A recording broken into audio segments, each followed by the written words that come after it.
Good evening, fellow ghouls and specters alike. It's your ghost host with the most, Tiki here. And BlueDragonFive, here to engage in some haunted holiday hijinks by trudging through the catacombs and dusting off the cobwebs as we recount our spooky selection of Halloween classics. So light the jack-o'-lantern, suit up, and grab the candy dish as we revive and recount tonight's selection, Archie's Weird Mysteries, The Haunting of Riverdale.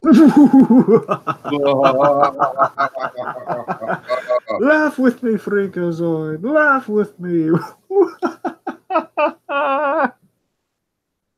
All right. I'm kind of laid off. I feel like Laugh with Me Freakazoid is kind of replaced Maniacal Laugh in a good way, Dragon. I'm kind of easing into that. All right. Okay, Dragon, it's our second Haunted Holiday Hijinks of the evening. We're getting close to the end. I think we have, what, like 4 more after this? I'm trying to think if it's 3 or 4, but yeah, I don't. Might be crap. No, I think it might be 3. I'm sorry, I didn't mean to put you on the spot. Yeah, well, I think you're I think you're right, but it could be 3. So, anyways, the point is we have a few left. Yeah. So we're inching closer and closer towards our end goal. We've got a really good finale coming up. So tonight, let's take a look at Archie's Weird Mysteries. This is one of those shows, much like Courage. I think it was very appropriate that this show and Courage were paired up. You know, don't get me wrong, this show isn't even in the same stratosphere as Courage. No offense to this show, but it is 4. You're right, it is 4. Basically, both of them could you could handpick any episode of both of those shows, and we could do it as a Halloween special. You know what I mean? Right. So, Dragon, I'm curious. Archie's Weird Mysteries. Do you have any nostalgia for this, or is it mostly something you picked up as an adult, or what's your story with Archie's Weird Mysteries? I got nostalgia for it. You know, it's one of those like early morning shows that I watched. You know, it's just like one of those. I just remember it just kind of came on in the wee hours of the morning, and knowing the little that I knew about Archie is kind of like usually anyone in the comics industry had a passing familiarity with Archie. Back in the 50s. And just kind of it's kind of a name brand there, but it's like, yeah, okay, it's just it's kind of it's the usual standards, just kind of like it's kind of the it's sort of like the life column of the comic stand. It's kind of what it was. It's just and it just kind of Archie has it's remarkable what's happened to Archie as a property. I know. Because Archie now, of course, it's hit like milestones in the past years, but I mean Archie's it's gone from just very much kind of 50s kind of like teen life. In comic book form, in comic strip to comic book form, to over the years, it's just become it was usually the biggest question that the Archie comics would question is like, hey, is it Betty or is it Veronica? What problems does this kid have, Betty or Veronica? That's pretty much what it was. Everyone had a gimmick, and it was kind of a will they, won't they for it was basically in the 50s. This is after the the Frederick Wortham, basically kind of the like the McCarthy hearings for the comics, the Senate subcommittee meetings about comics, and there's a lot of fear about a lot of the superheroes were getting their books canceled, and they're like the horror comics didn't stand a chance. There was a lot of like wholesomeness overdrive in the 50s, which left for a long spell, basically until the 60s when Batman made a major resurgence. It's not just Batman. I'm saying that's the most prominent. Of like the 60s is when comics were slowly coming back, and the 70s is where things were back to being copacetic and gutsy again. But the point is, 50s, they were going for a little wholesome and simple in comics. So you had the kind of teen life with Archie. You had westerns. You had mainly a lot of romance comics and kind of teen life, which again is where Archie kind of fits into that angle. And of course, as the years go by, you have this. I believe in the early 2000s, you have Archie's Weird Mysteries, which basically is adding kind of these little extra spokes to the Archie wheel to kind of spice things up now and again, right? Like, what if we did like a sci-fi kind of mystery angle with Archie? And of course, where we're at right now, it's so funny, and this is the reason I'm circling back to a point here.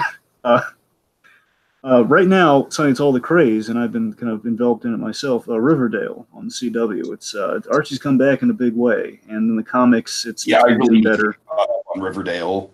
Like again, not just even Riverdale, like the comics too. Mark Waid's been writing a really good Archie book. They've been doing a lot with like right now. The main Archie thing I've been reading was the Batman 66 is having a crossover with Archie. So that's about like the most I've been reading the Archie books, but I've been keeping up with Riverdale and everything. I love, season 2 was great for Riverdale, and season 3 is coming on now. And they have like a mystery, kind of a dark CW kind of mystery angle going on there. And watching it from the get go, when that I tried the show out with the first episode to see how it was going to be, and it's like, okay, let's see if this crashes and burns, we'll see how it goes. And of course, it kind of hooked me. It's like, all right, I'll give it another shot, and then basically kind of got me hooked on. Yeah, they're doing some interesting stuff with that. That Riverdale show kind of takes me back to my main introduction, Archie, which was Archie's Weird Mysteries again. So it's all. It was just kind of like, I like the mystery gimmick, and just like it was kind of a little bit of sci-fi, and kind of the Saturday mornings, if you will. So it was fun.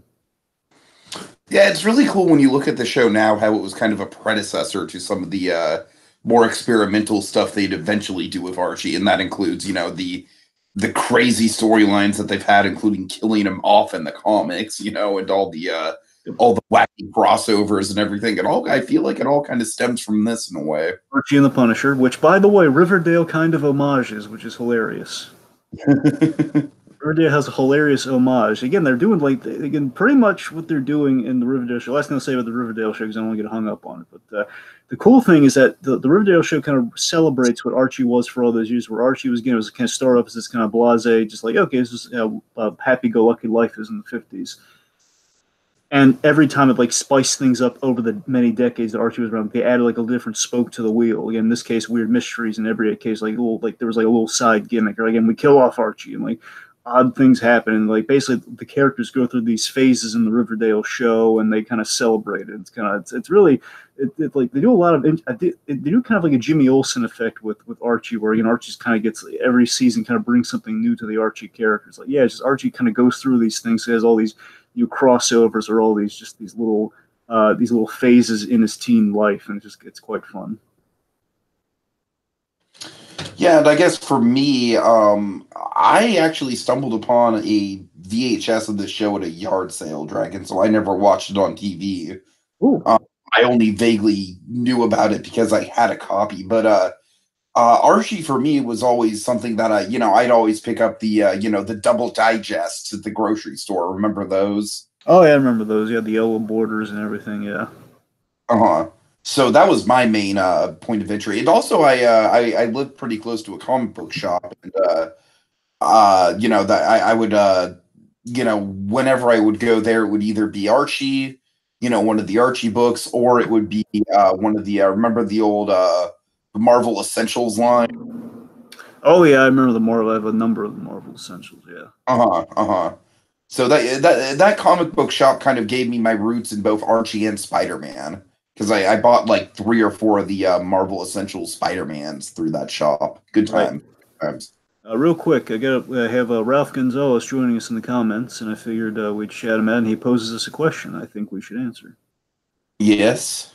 Since we're in the spirit of Halloween, have you guys seen the cartoon Martin Mystery about the paranormal organization? I know what this is. Tiki, do you?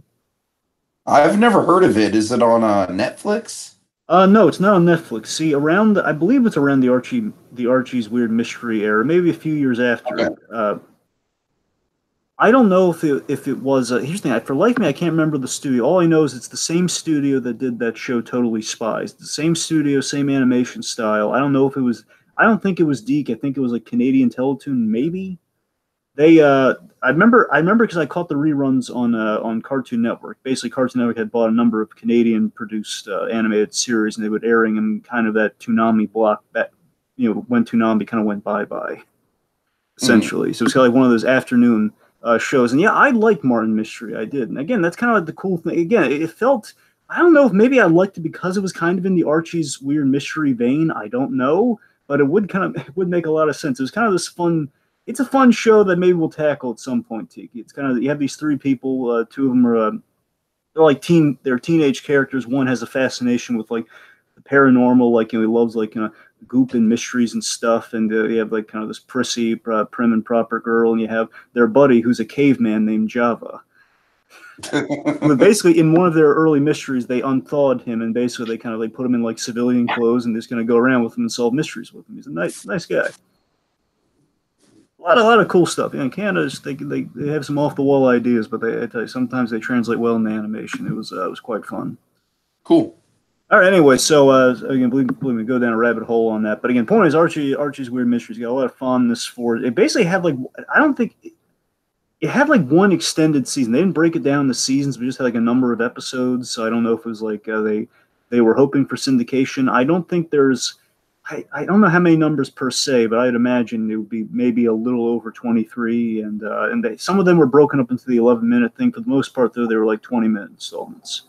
Some of them were better than others. Like Veronica, she had a few standout episodes, a few infamous episodes, but nevertheless some standout episodes. And they did all sorts of things to you. Basically, let me give you this thing. This is important. We'll jump right into it.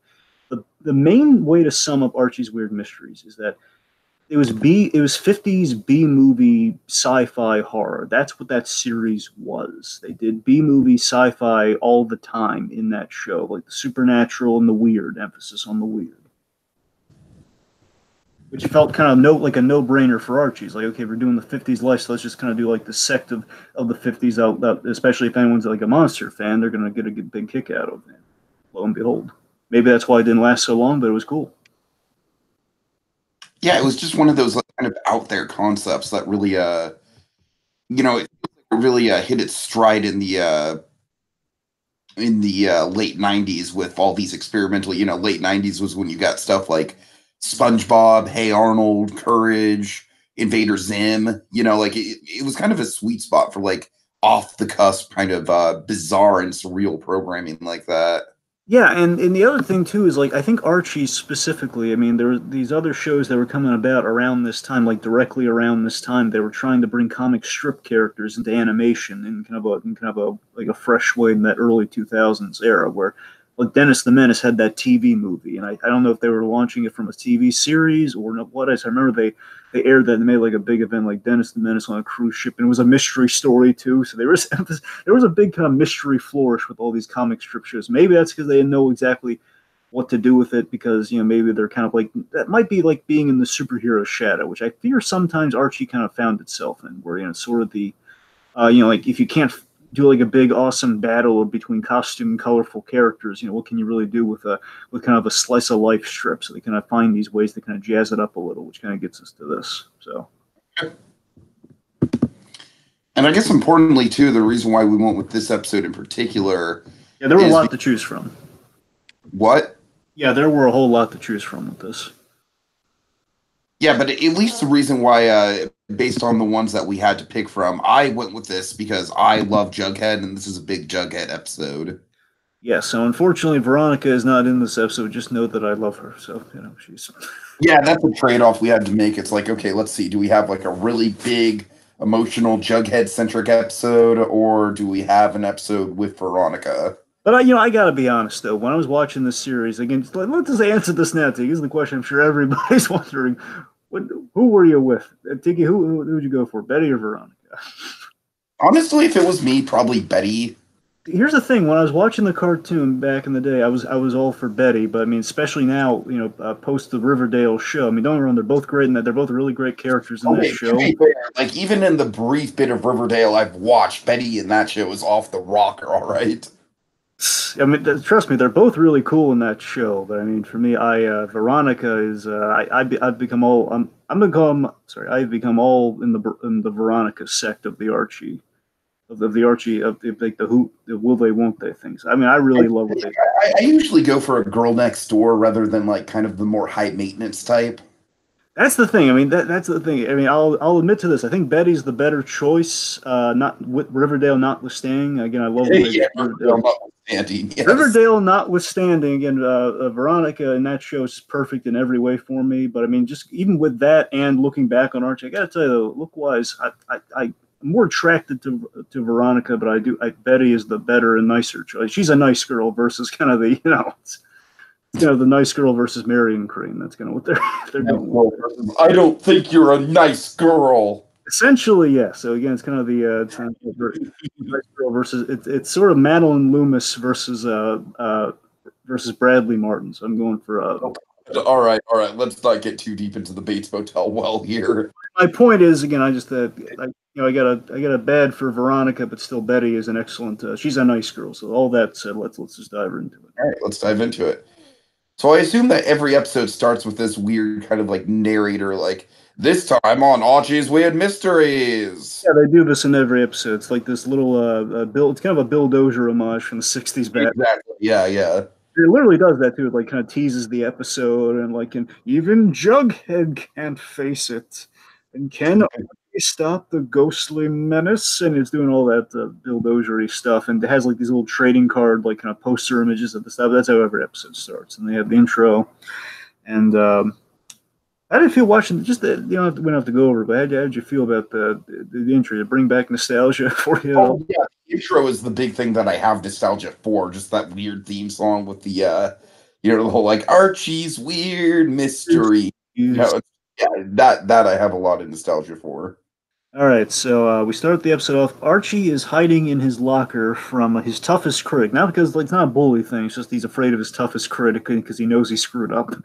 Or he's hiding from Reggie Mantle. So Reggie is on the prowl. Archie's hiding from him. And Jughead's the lookout. He says, "Coast is clear." So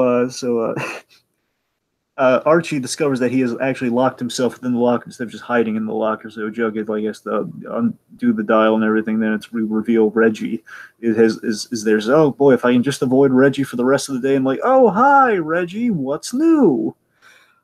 And Reggie, basically Reggie is kind of the any high maintenance trait that Veronica has, Reggie has in spades. Like Reggie is like all the anything you didn't like about Veronica times 20 in a character. Reggie just stinks, right? No, correct me if I'm wrong. He's on Riverdale. Is that the 13 Reasons Why guy? It is. Yes, it is. It's the same character. Yeah. Well, I mean, same actor. I find that version of Reggie to be the most likable version of Reggie. I'll give you that, sure. I mean, don't get me wrong, this Reggie, apparently, again, it's been years since I've watched the Archie's Weird Mystery episode. I watched a few in the pick for this one, don't get me wrong. I did refresh myself in like maybe like 5 to 7 of them for this. But my point is, Reggie, in this episode, we see like a redeeming quality of Reggie, but it's nowhere, it doesn't erase the fact that the guy's just like waiting to criticize it and tear Archie apart. So again, the guy is really snobby and he's an annoying SOB. So Reggie's offering, and of course he has that voice too. We're just like, "Oh, Archie, let me give you some constructive criticism." So basically, the Archie has written again. Archie was up against a deadline. He had to write a story for the Archie's Weird Mystery column. And what story did he write, Tiki? Grocery store checkout line, just plain bad luck, or government time experiment. Which I gotta tell you, that's kind of funny. It's a great. I just love the social. I can't really relate to this in terms of grocery stores, but I can relate to it in terms of Disney. It always seems like whenever there's like multiple lanes to get in a Disney line, I always pick the wrong one. Dragon, even if it looks like it's moving fast, as soon as I get into it, it's like darn it! Now it's not moving at all, and the other line's moving like way ahead. Tiki, it's a line thing in general, but I've been with it in the grocery store. But I'll tell you this: Curb Your Enthusiasm once did a hilarious gag about this, where of course they're referencing kind of the social inadequacies, where it's like Larry David, he keeps going from line to line because he thinks one's moving faster than mid. He gets into the line, the other line's like it's almost to the end, and it's hilarious. So yeah. So the point is, and I think it's kind of it's a fun little thing. Like yeah, it is kind of a fun observational bit in the column. I'd read that. I think Archie's being a little hard on himself. So the point is, Archie, he says, look, Archie, and the recurring idea in Archie's Weird Mysteries is that despite all the weird, literal weird and supernatural and kind of occult stuff that happens in Riverdale, everybody, like, they reset the dial each episode, where sometimes they'll remember, but there's going to be that skepticism at the top of every episode, and Reggie is the king of the skeptics. Right. The guy who always like, oh, Archie, I mean, you're talking about werewolves and robots, and and aliens, which by the way, all three of those have been in the show, which is again might be kind of a reference to, again, they're kind of, they at least are aware of it, but they're not going to believe anything. Just it's weird, rinse and repeat. I don't know. So, but that was bad enough. But this is pathetic, and Archie knows it too. And I feel bad for Archie. He was up against the deadlines and wrote what he could. And Jughead, again, Jughead being the uber optimist here, he says, "Oh man, it's a good thing Reggie's your friend. Otherwise, he wouldn't give you such constructive criticism." So, and of course, Archie's lamenting, "Oh man, Reggie's right. I mean, this is so boring, but it's been normal in Riverdale for months. What can I do, Jughead?" And he suggests switching to a recipe column. Again, Jughead, of course, he loves. He's a connoisseur of fast food and burgers. Again, the point is, Jughead, he knows he likes. He enjoys reading up on food, which we do know, and that is also in Riverdale, by the way. Jughead is a big fan of Pop's Diner still. Dragon, one of my favorite moments in the comics that I remember with Jughead is he's on Wheel of Fortune and he solves the puzzle with no letters at all. That's spaghetti and meatballs with garlic bread. You know, He doesn't letter, Dragon. He just instantly spells it out. great. You know something? Actually, I read a description. I think the first episode of Archie's Weird Mysteries. Now, like I think it's the first episode. It's Jughead winning a contest. I wonder if they pulled directly from that comic for that. I wonder. No, I doubt it. It was like, I mean, it was like a brief bit in one of those digest books. It was, All right. Many comic storylines. That'd be cool, though. Again, I got to look into that. That'd be hilarious if they pulled the whole spaghetti and meatballs with garlic bread. Yeah. Okay, so let's see. So he's just a recipe column. Jughead, if something doesn't happen soon, the next one might be even more boring. So again, Archie's in quite a pickle here. Meanwhile, good old I forgot how great Pops was here. So Pop Tate, Pop Tate, the proprietor and owner of Pop's Diner, he locks up and. This is another day, another dollar. And he's going home. Oh, right to bed for me tonight. I just love how wholesome Pop is. So I just love how wholesome and declarative. That's the thing kind of struck me. It's been a while. I forgot how wholesome Archie's Weird Mystery remained to the initial Archie comics. Again, they're good kids. Yeah, for sure. That's the idea. Archie's always been they're always been good kids, always been good characters, and the idea there is they've always been it's like on Steven Universe when we always cite the good kids, like the popular kids are genuinely good kids. Mm-hmm.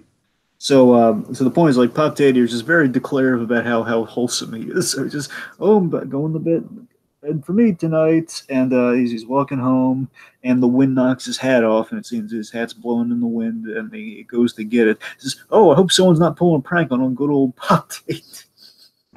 That line cracked me up. I had to stop it when I was watching this. Oh my god, did I just hear what I thought I heard? That's wonderful. I love it. So let's see. So Pop turns around. What does he see? He sees a shadowy figure. Yes. Scary shadowy figure. Keep away! Keep away! Yes. You get a really cool transition with the moon and the clouds. Yes. Also, Ralph Gonzalez is right on the money there. The contest the Jughead won gave him the potato that was an alien, but that turned out to be a possessed alien potato. That was the first episode of Riverdale. Yeah, confirmed. Of Archie's Weird Mysteries. Nice. Very cool. All right, so after Pop's close encounter of the ghostly kind, it's the next morning.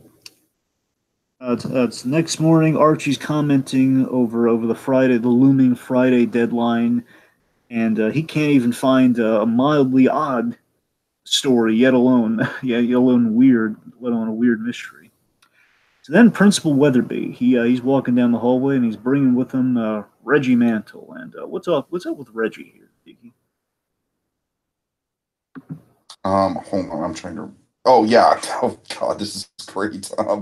So Reggie's got white hair, Dragon, and he's spooked out, and Principal's just like, "Don't worry, Reggie, you'll come sit in the principal's office until your parents can come pick you up. We'll get you all set up." And weird choice, he's not wearing pants. And I imagine the gag there is that I think again, and this is connected. I'm Scared gonna his go. pants off. Yes, much like a very popular book series in the show Arthur. He scared his pants off. Little connective tissue there, folks. To another installment of Haunted Holiday Hijinks. Okay, anyway, so yeah, so Reggie's he's been trying. He basically Reggie is in shock after seeing something really spooky. In a couple days, he'll be back to normal as well. You know, Archie's running up to Weatherby and basically get some exposition. We get some friendly exposition here, which is quite funny. Just Weatherby being really trusting and really nice. So Archie here, he says, "Look, Reggie, it's me, Archie, your friend. You speak to me. What is it? What did you see?" And he says, "Shh, be quiet. We made fun of her behind her back for years, and now she's back for revenge. Quiet, Violet."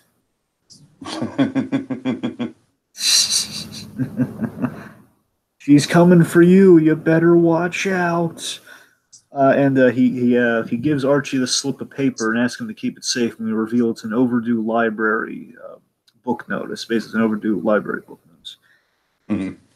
Archie's holding on to that, and that's going to be a big clue for later on. Like any good mystery, we have clues. Hooray! Let's see. So then we have. So basically, Weatherby's kind of spelling. He suffered a horrendous scare. We found him wandering in the gym, and then we have Tiki. I don't know if you caught this. Did you notice Weatherby was giving like this weird fourth wall look to camera? No, I didn't. Yeah, it's really strange. Like right after he says he's giving this fourth wall look to camera, and as if he's like spelling out the exposition here. It's like it's quite funny. Where he says, "And there were 11 other cases exactly like this last night." It's a really because then here's the thing. It's like it has to be intentional, like a fourth wall spelling out what's going on here. Because he looks to camera, and he says, "The radio says 11 other cases since last night. Sounds like a real mystery." So, yeah, a real weird mystery. So Archie has his inspirations. "Don't worry, Reggie, I'll get to the bottom of this." And he runs off, and Weatherby remarks, "What a strange young man. Quiet Violet will get him, too, if he doesn't watch out." And that's the end of the scene. All right. So Archie's grabbing his good old buddy, Jughead. Now, Tiki, what unfolds? Let me see. Jughead is sitting there reading, and oh God, come on, Jughead, the game is afoot. Afoot, huh? Doesn't seem like much of a game, does it? What do you want me to do, Arch? Hop on one leg?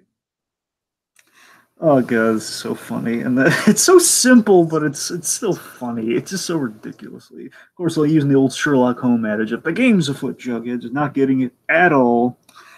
We have a weird mystery to solve. That's gonna be hard to do on one foot. Okay, I'll start again. "Jughead, there's a weird mystery for us to solve. Let's go." "Oh, why didn't you just say so? Let's go." Just oh God, this is again these two, Laurel and Hardy, and Abbott and Costello with a burger hat. That's pretty much instead of a bowler hat, it's a burger hat. Jughead is basically the ultimate idiot savant. He is. But again, amazingly, Tiki, Riverdale, he's the most compelling character in Riverdale. It's amazing. That doesn't surprise me at all, and I love Jughead. So Here's the thing. I've always had a fondness for Jughead as well. I mean, this show kind of turned me on to Archie, but classic was just Jughead. The guy who eats all the burgers with a funny hat. Yeah, it's Jughead. But I tell you, the Riverdale though, they've done amazing things with it. I'm sorry, I'm going off on the sales pitch. Let's keep going. So, let's see. So basically, Archie he loops Jughead in. They do a little walk and talk. He loops Jughead in on the situation about Reggie Mantle, and he says, Jughead says, "Oh, it sounds like wandering around, blathering nonsense. It sounds like Reggie Mantle to me." He says, "No, Jughead." And then we get this beautiful line from Jughead, a really beautiful line from Jughead here. He says, Archie says, "No, I'm serious, Jughead." And Jughead's response is, I need your help." And Jughead's response is, "I'm just pulling your leg. You know you can count on me. And Reggie's my friend, too." It's like, oh, man, that Jughead's an upstanding citizen. I like that kid. He is. Yeah. So Archie's going to interview the other 11 cases that Weatherby was speaking of, and he wants Jughead to do some digging at The library. Bum bum bum, which scares the bejesus out of Jughead, and says, "Oh, I gotta go. I gotta go help my mom with some chores. Goodbye. Well, best of luck on the weird mystery." And of course, Archie's like, "Wait, Jughead, what's with him?" I guess the library is my first stop now. So we have this really. So Archie goes to the library, and the library is this really cool, spacious location. I got to tell you, I really like the design of this library. It's all big and. Uh-huh. So we meet this. So Archie greets the librarian. I don't know if she's a recurring character that just brought her in for this. I presume Archie regularly would go to a library, and maybe she's there. So we meet Miss Rara. Miss Rara seems like a nice enough librarian. She cares about her job. She helps Archie out in the mysteries. She's in your usual table. Is my usual table available? It's the guy. It's like a regular at a diner or something. It's funny. It says more weird mystery research. Yep. So time passes as Archie's doing research, sifting through various books. A lot of yep, no, yep, no. He just thinks he's got a lead. Nothing. So a lot of books later, Archie's getting ready to leave. She says, "Anything?" Nope. I guess the answer's not in the library. And as he says this, unbeknownst to Archie, the books that he put out on the table are floating back on the shelf. Spooky. Ooh. Very Ghostbusters. There's a lot of Ghostbusters homage in this. I wonder how direct it is, but I'm just saying it's a lot of similarities. Plus, their ghost is in purple, so it sounds very Ghostbusters-esque. There's a lot more to it than I'm saying the floating books, the whole library set piece of Ghostbusters. Anyway. So Archie's walking, he's kind of, again, it's a small town, he's kind of bumps into good old Betty Cooper. So, Betty, she's asking, I'm sorry, you want to take us through some of this? Yeah. She's basically kind of, I don't know, Dragon. We get a lot of a lot of exposition again. I feel like that's one of my complaints about this episode is that it's a little too exposition heavy because once again it's like, oh yeah, Pop Tate was just staring off into space and so was Reggie. But And he had another overdue library book notice in his hand, which again is like it's a little clue there. So overdue library book notice. Archie's putting it all together, the notice and the whole quiet violet of it all. And this is kind of sweet. He kisses Betty. He says, "Thanks, Betty. You're wonderful." And he runs off. And he says, it took Reggie's overdue library notice for you to notice I'm wonderful. Young love. It's great. So Archie's questioning Miss Rara if anything weird has happened in the library lately. What does she do? well, she What kind of stuff does she tell him? my notes are really not good this episode. She pulls him aside and says that she's been noticing a lot of unusual occurrences, doesn't want to alarm anyone. Yeah. Yeah, stuff like feeling like there's a strange presence behind you. There's drops in temperature. There's been cold breezes all throughout the place. The books have been shelving themselves. So and the books have been making their way onto her desk, and there were a batch of overdue notices are gone, and Archie summarizes very correctly 12, right? Yeah, how did you know? Mm-hmm. I think we got a poltergeist manifestation here. So Archie's looking around. He's asking if he can look around. He says, "Yeah, sure, if it helps solve the problem before word gets out, sure." So hours later, Archie's been searching. He's got nothing. I guess, and I'll say this is my complaint for the episode. I think they're citing all the cliches in the scene here. Archie's saying, oh man, I guess a watched pot never boils. But and he cites the old car keys adage. You know what? I don't have as much of a problem with that because it's just the way that these characters talk for the most part. I'll give you that. It's not a major problem, but it's just something to notice. It's Like I said, it's like we're halfway through the episode and we're still just getting exposition. Like, okay, all these people are just staring off in space. Something spooky's happening. I don't know. I feel like it's a little bit repetitive. I'll give you that. You know what I think it might be, Tiki? I think it might be when they were doing this. They knew where. I think they craft the third acts first for a lot of these, Tiki. I think that's the sense I get for Archie's Weird Mysteries. I think they know where they want to go, and they have to pad the first acts a lot. I think that's what happens a lot in the Archie's Weird Mysteries. I could see that. So anyway, so Archie, let's see, looking around. I guess when you find the problem, I guess for me it sounded weird because it was like back to back. I've never heard all of these adages back to back before. That's the way I think that's the weirdest. But you find your car keys in the last place you look. So then Archie behind him is the ghostly librarian. Like it passes right behind him. Archie spots And her. you're totally right, Dragon. This is absolutely Ghostbusters right here. Literally, there's a ghostly librarian in purple and floating books and haunting a library. I mean, I don't think I'm that crazy with that.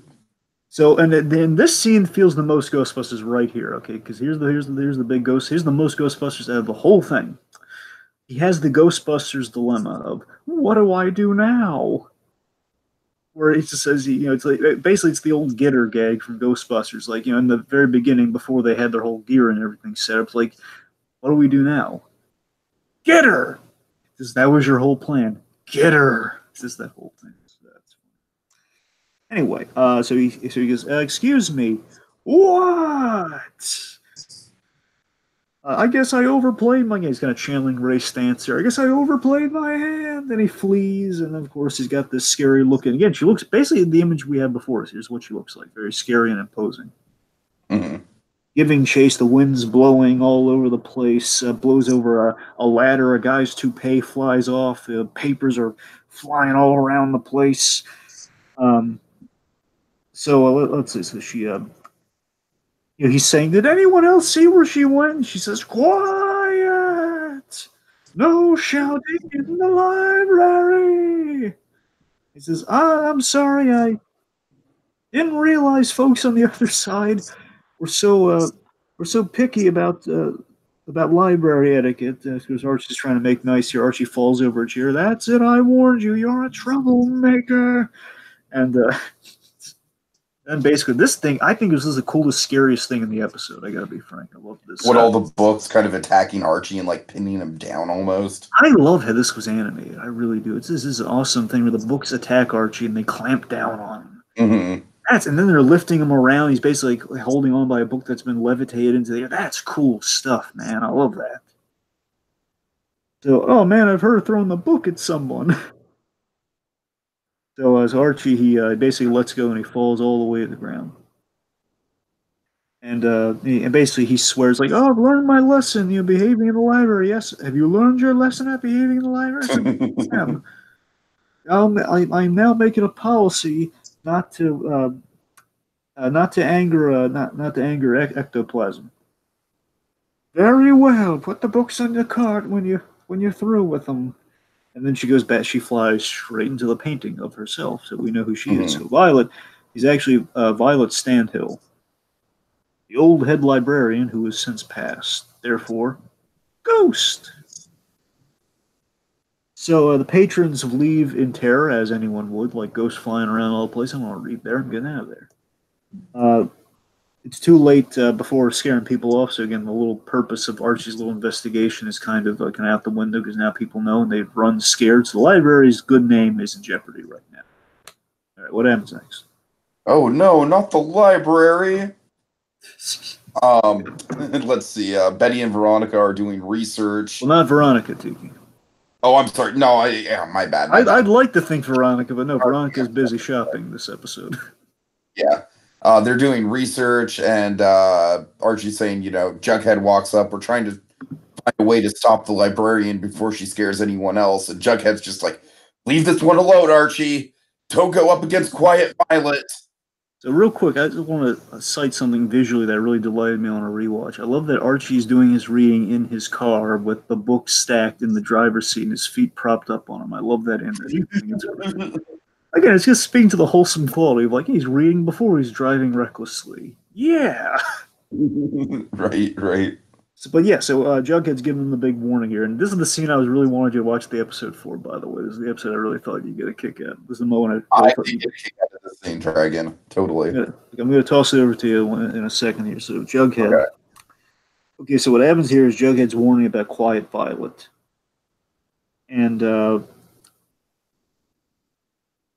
basically we get a flashback here. Jughead's telling this tale because they're asking Jughead, why are you so against the library? What's going on here?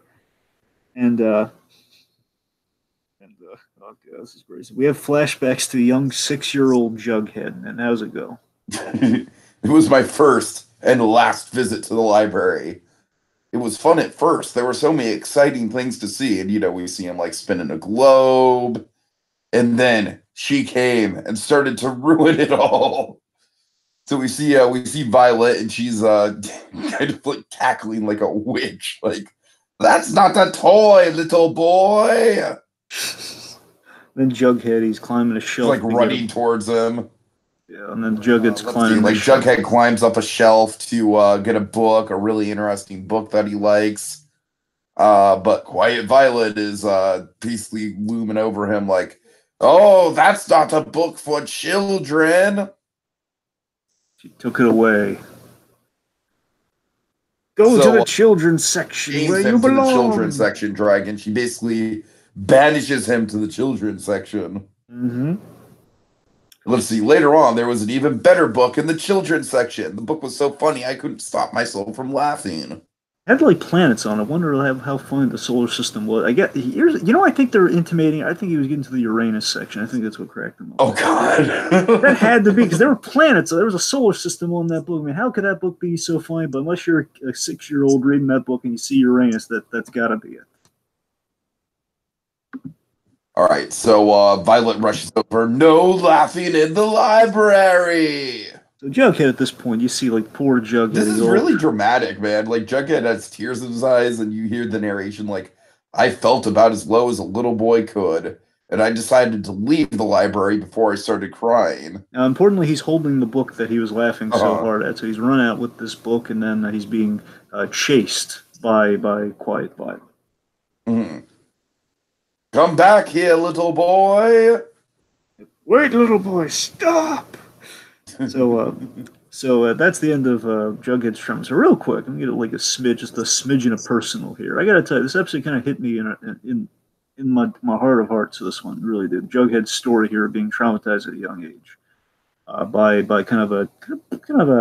was by a librarian in this case. For me, I was traumatized by a teacher in my youth in a similar manner. You got to tell you, Jughead's arc in this one kind of got me thinking about, like, you know what? It's like, again, that trauma did shape me, but I don't hold it against the.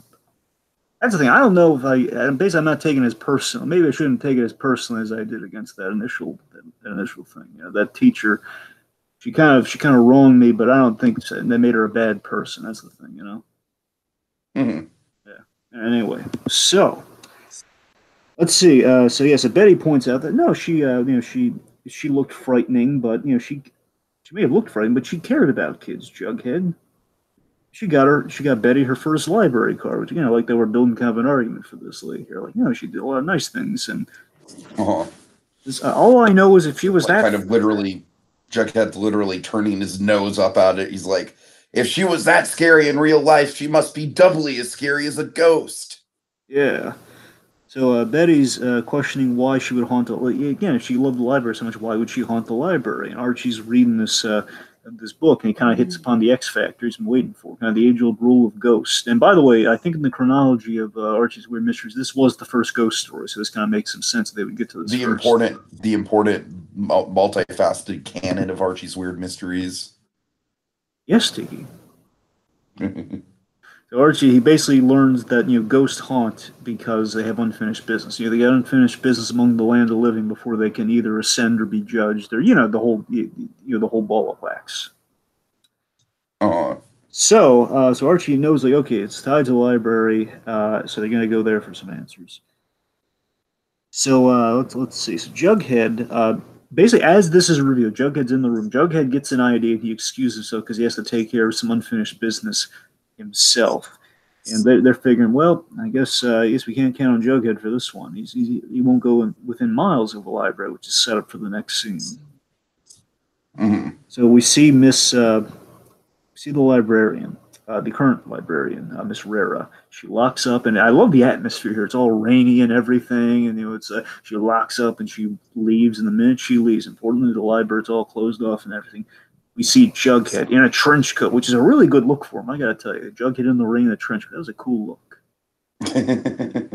He returns the book. Again, I love how dramatic and noir-esque it is of like, I've done it wrong, I'm returning the library book. Again, he's hoping to end everything. They're doing very kind of clandestine. So he returns the very book that we saw in the flashback. He returns the book, thinking, thinking that this will, we're all good now, right? Then the ghost appears and gives chase. The ghost chases him very menacingly. Says, "Keep away! What do you want?" And it's just running and running, and we don't know what happens to the Jughead. And another gripe I have in the episode, we do address it, but it's still a gripe. We kind of cut away from that very interesting cliffhanger, like pretty much the end of Act Two, and we don't, we don't know what happened to him. It's just dot dot dot. Then we get some exposition later on explaining what happened to him. We don't see what Right, right. So it's the next morning instead of like that very moment. It's the next morning. Betty and Archie they find they find a deserted library. The library is deserted because of the haunting. They need to learn more about Violet. Thankfully, Violet she wrote her memoirs as a librarian. Librarian memoir that she self-published. So they're reading that and to figure out what unfinished business she might have. So they do some reading. They find out exactly how to do it, but they need Jughead. But how the heck are they? And they say in unison, how are we going to get Jughead into the library? I'll buy you lunch at Pop Tate's for a month. Importantly, Jughead is hiding in a trash can, which I like how full circle that is to the beginning where Archie's hiding. Of Archie, yeah, yeah. So yeah, so Jughead's hiding in the trash can, basically making it. They're negotiating with a trash can, which looks kind of funny.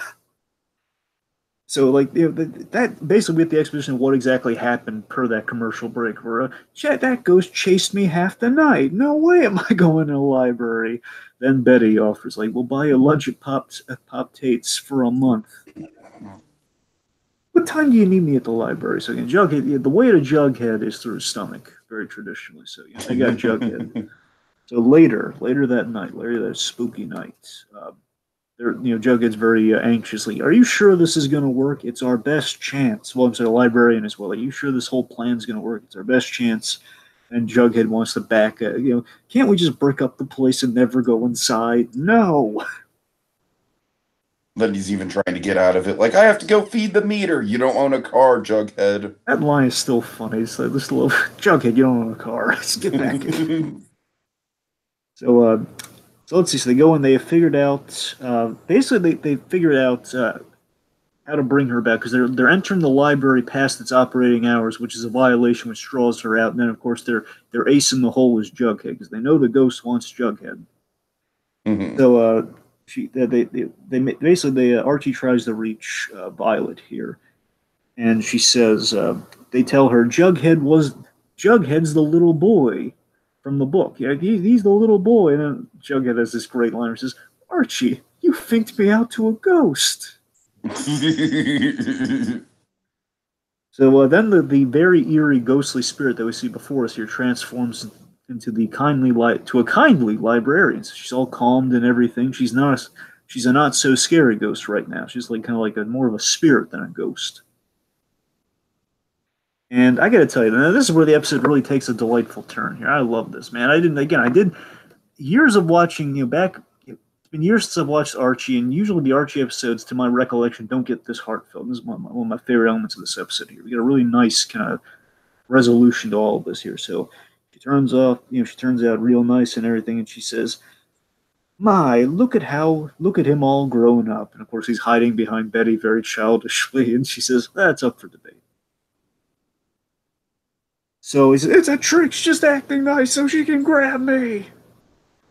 So then Violet here, she says, "Oh, poor dear, you didn't know. I don't know why you found me so frightening." And then Jughead's getting into basically the big reveal of the whole episode here is, you were mean. Then we get a bunch of these flashbacks. You want to take us through what actually happened? I'm sorry, Jay. I'm kind of having some issues with my notes here, so you're gonna have to kind of finish us home here.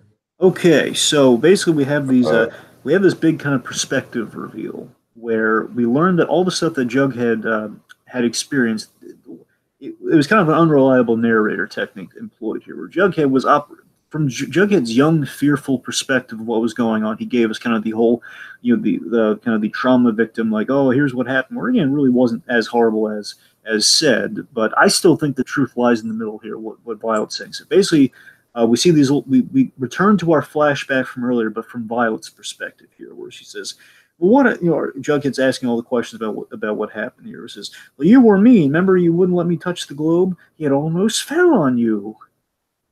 And then we go to the book that they grabbed from the shelf that she took away from him. He says, "It was in need of repair, and I got you that other book." "Oh, I don't remember that." "Well, you were awfully scared. Maybe you blocked it out."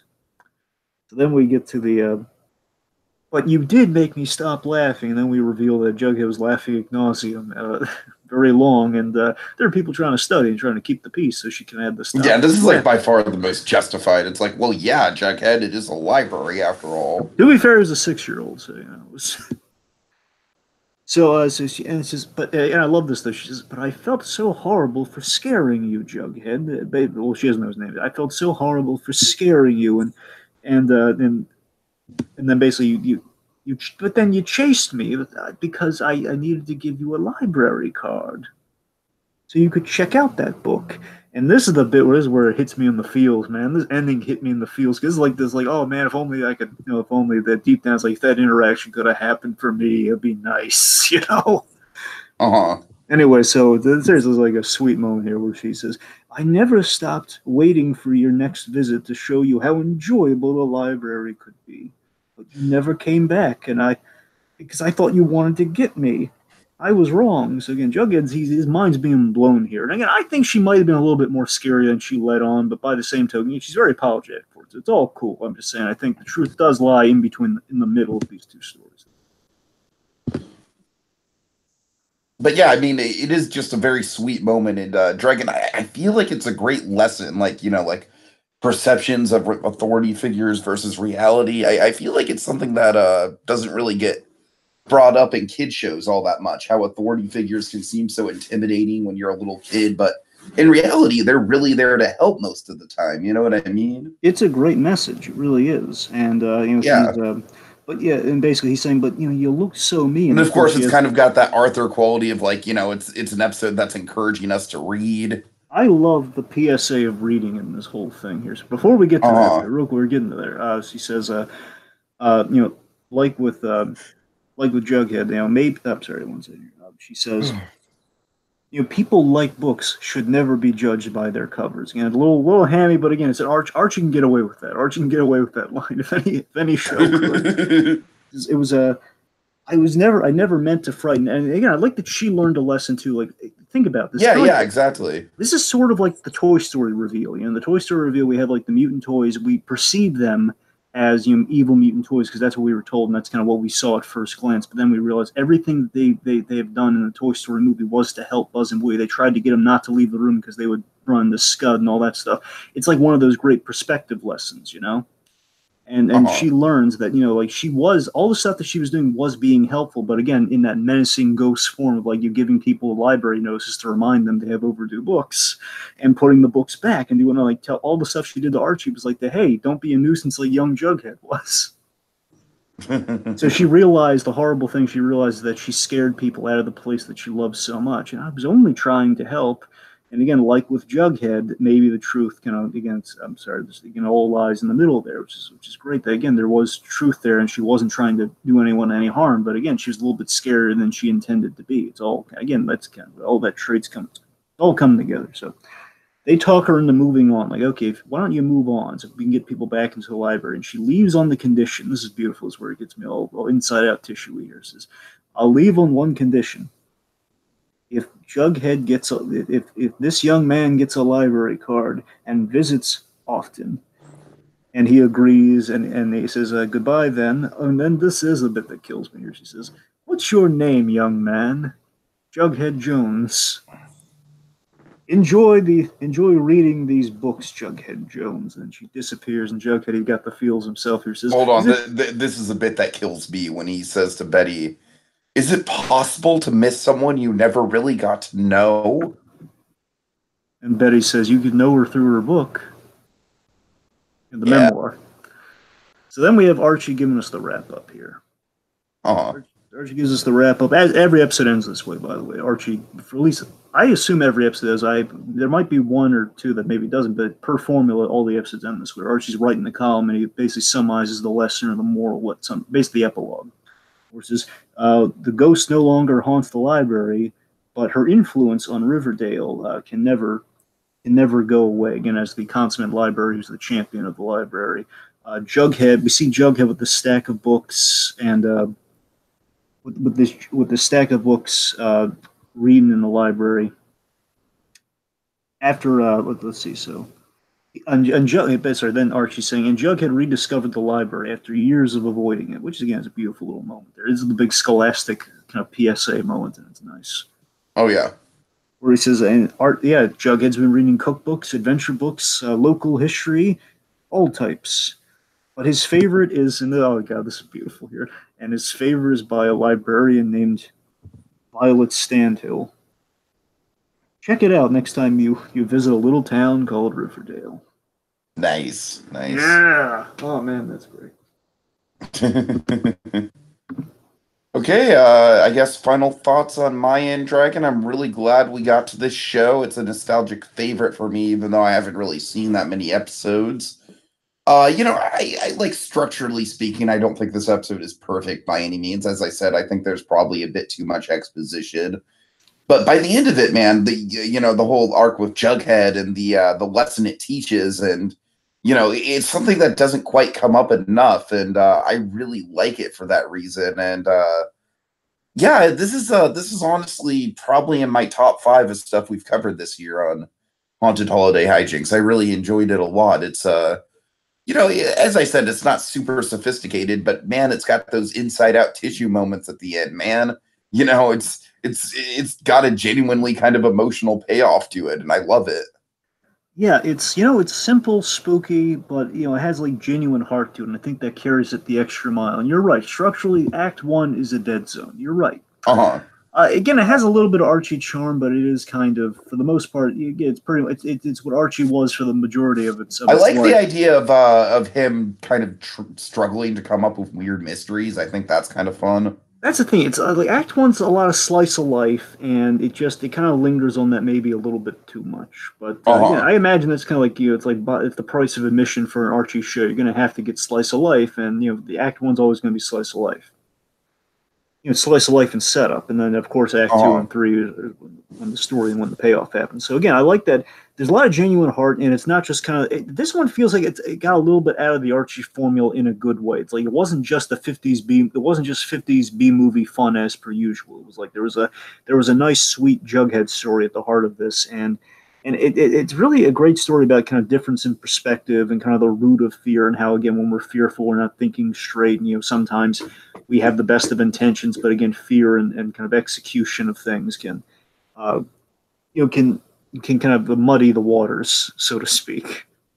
Muddying the waters. Yes, and in the end it also has like this great kind of moral of like making amends, and of course it's a grand PSA for reading. So that's to me it was a real winner. I really like this one. So all right, about doesn't.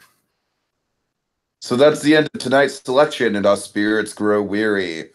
But they'll be stronger than ever next time as we engage in even more Haunted Holiday Hijinks, jinx.